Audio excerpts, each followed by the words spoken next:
All right, ladies and gentlemen, welcome aboard. Good to be back. Thanks for being out there. Lots of news going on. As you know, the WikiLeaks documents keep on coming. Of course, we know about the Clinton Podesta emails mocking Catholics, needy Latinos, and the favors they got from the media, from the likes of John Harwood and the New York Times, and Donna Brazile allegedly to CNN, and the head of Univision. I mean, the list goes on and on and on. And the media is ignoring all this because women are coming forward and saying 30 years ago on an airplane, Donald Trump was like an octopus.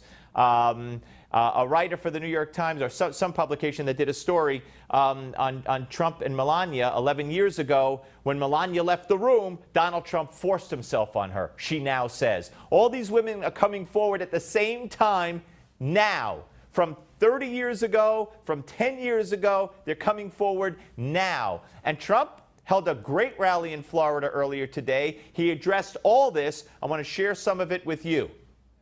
It's not coincidence that these attacks come at the exact same moment and all together at the same time as WikiLeaks releases documents exposing the massive international corruption of the Clinton machine, including 2,000 more emails just this morning. Yep, absolutely true. Absolutely true. By the way, some polls.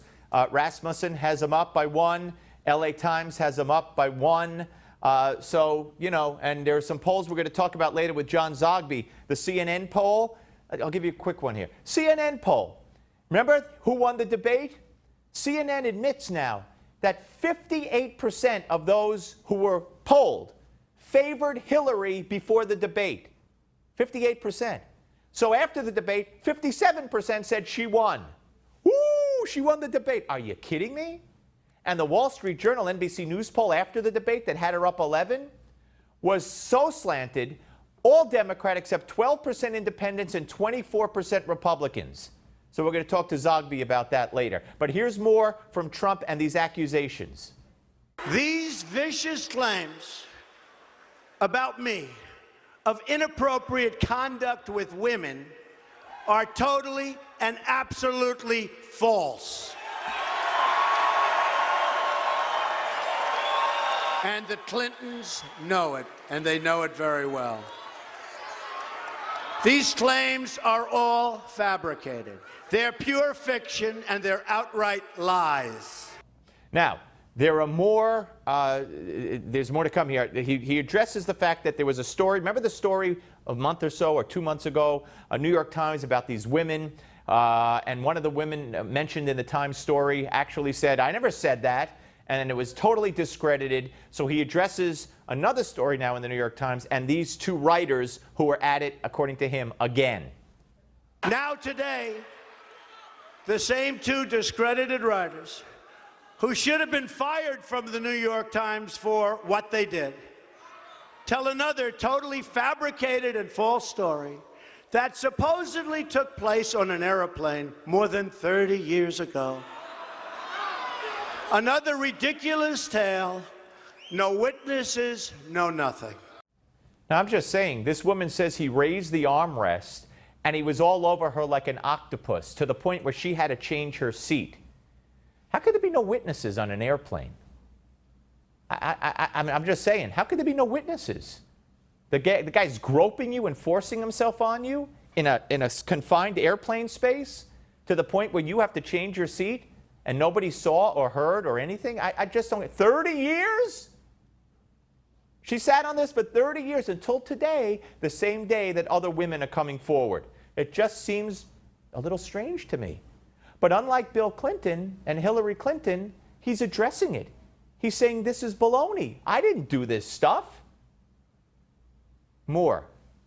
Then there was a writer from People magazine who wrote a story on Melania and myself on our first anniversary.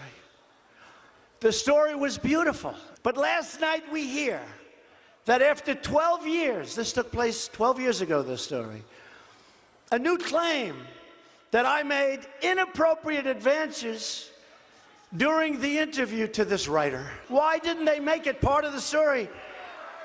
I was one of the biggest stars on television with The Apprentice, and it would have been one of the biggest stories of the year. Right, so here's another woman who says she wrote a story on Melania and Trump on their first anniversary for People. Melania leaves to change, she's pregnant, she leaves to change her outfit. And while she's gone, Trump pushes her up against a wall and attacks her.